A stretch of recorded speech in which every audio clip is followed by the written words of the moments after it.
सब गोटे के हम प्रणाम करे छी, गोर लागे छी।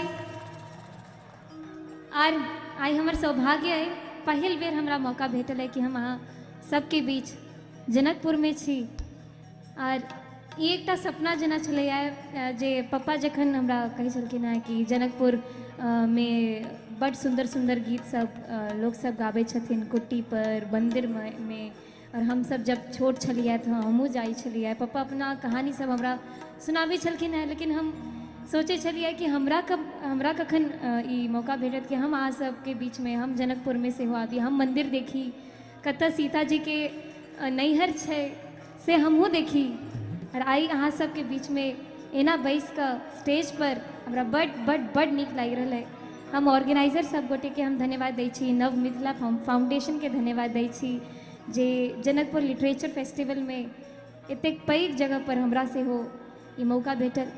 और आई हम कोशिश करब कि अहाँ सबके बड़ रास गीत सब सुनाबी और आशीर्वाद दिया। एतऽ से हम खूब रास आशीर्वाद लऽ कऽ जायब और कोशिश करब कि एना ही अहाँ सबके मान बढ़ाबैत रही हमेशा हरदम। धन्यवाद।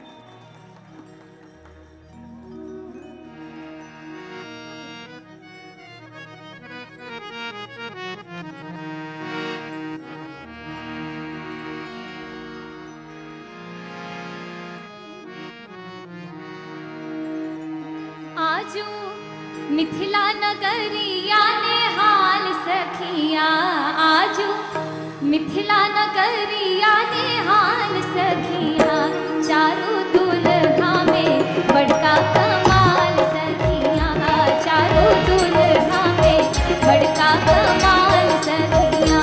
आजू मिथिला नगरिया ने हाल सखिया, आजू मिथिला नगरिया ने हाल सखिया, चारों दुल्हा में बड़का कमाल सखिया, चारों दुल्हा में बड़का कमाल सखिया।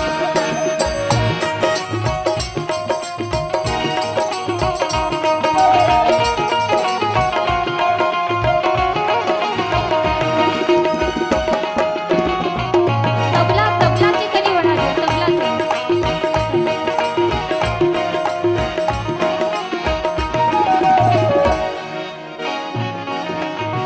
माथमणि मौरिया कुंडल सोहे कनवा, माथमणि मौरिया कुंडल सोहे कनवा, कार्य कार्य कजरा रे जुलमी नयनवा, कार्य कार्य कजरा रे जुलमी नयनवा, लाल लाल चंदन चमके भाल सखिया, आहे लाल लाल चंदन चमके भाल सखिया, चारों दुल्हा में बड़का कमाल सखिया, चारों दुल्हा में बड़का कमाल सखिया। आजू मिथिला नगरिया ने हाल सखिया, आजू मिथिला नगरिया ने हाल सखिया, चारों दुल्हा में बड़का कमाल सखिया, चारों दुल्हा में बड़का कमाल सखिया।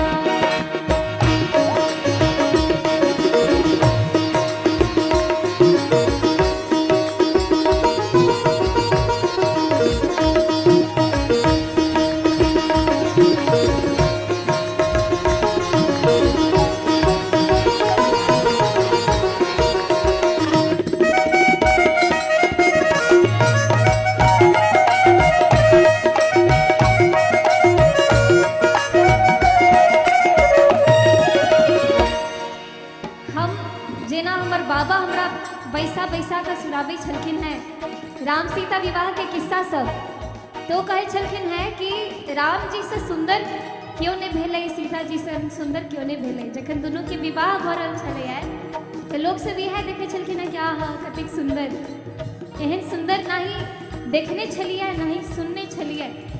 सावर सावर गोरे गोरे जोड़िया जहान है, सावर सावर गोरे गोरे जोड़िया जहान है, अखियाँ न देखल